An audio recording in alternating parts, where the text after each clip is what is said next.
I'm Mark Stewart Greenstein, and I wanted to welcome all campaigners and prospective campaigners to my office and to give some expectations for your next few months with this campaign. By the way, this campaign does go beyond the Democrat convention because we will go on the ballot with a different party even if we don't win the Democrat nomination. Joe Lieberman did that in 2006, won the election.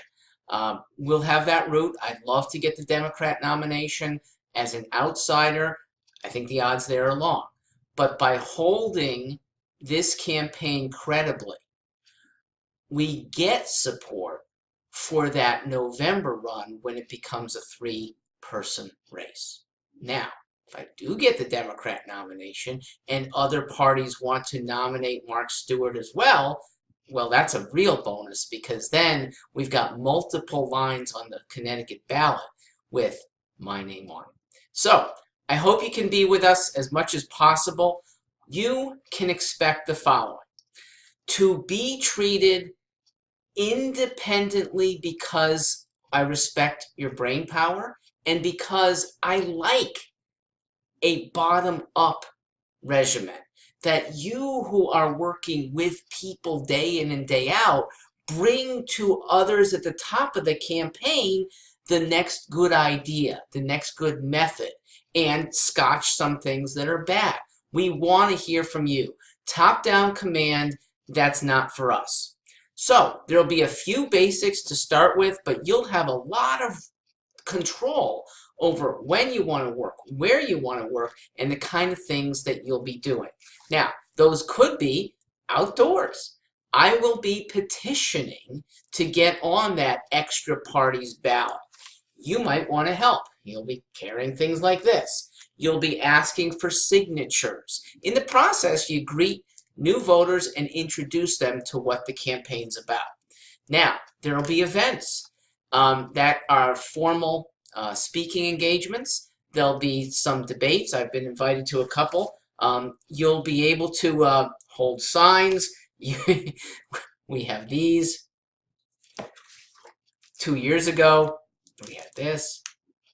Sort of worked. And we have other causes that come through outside of events that you might want to help raise money for. And that is where some of you who want to be making money are going to be seated.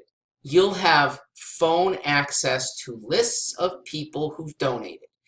They've donated in the past to traditional campaigns. Now, this one's not that traditional. This, yes, we accept money the old-fashioned way, but we're also raising money for private causes, including a charter school or 2 or 3, including what we call the LF Fund for Live Free, and building up funds to do good things that the state legislature doesn't approve. It's either outside their power or they reject it, but we know there are deserving needs for it. We have helping bring business to Connecticut.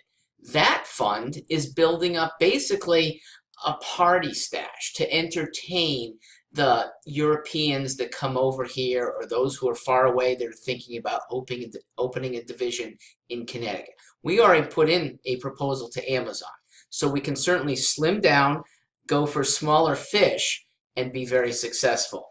And we're definitely have a fund, this is a fun one, that brings back these guys.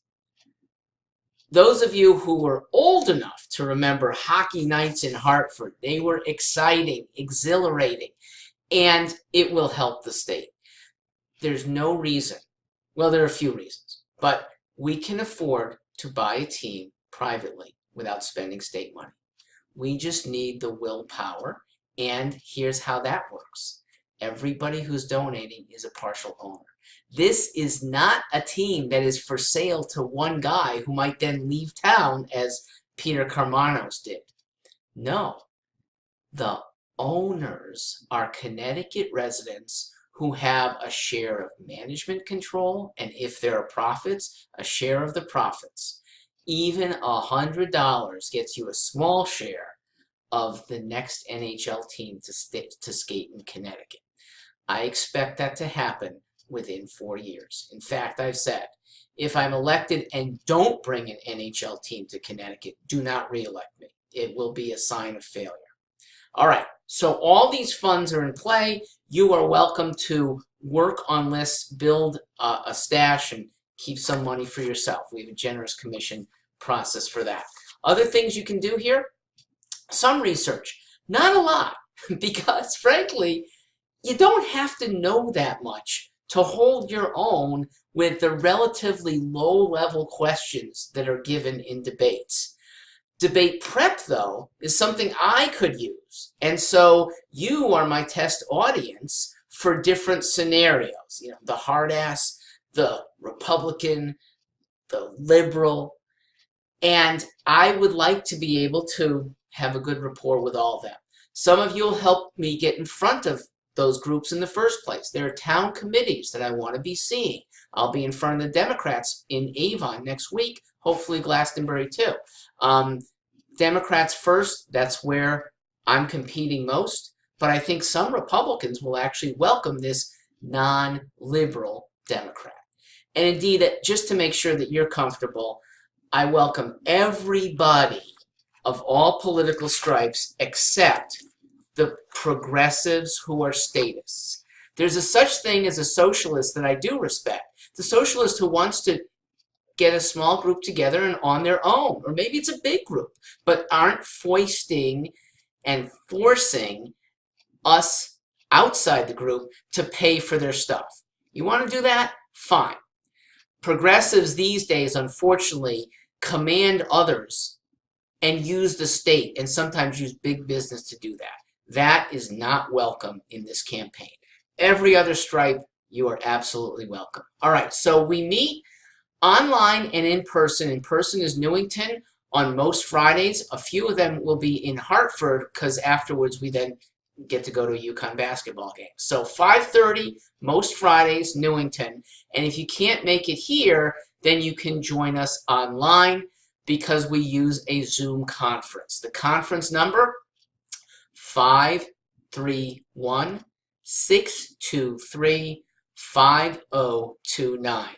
Again, that's zoom.us, Fridays, 5:30. I look forward to seeing you in person or through that. Thank you for your attentiveness, and in advance, I'm grateful for your help.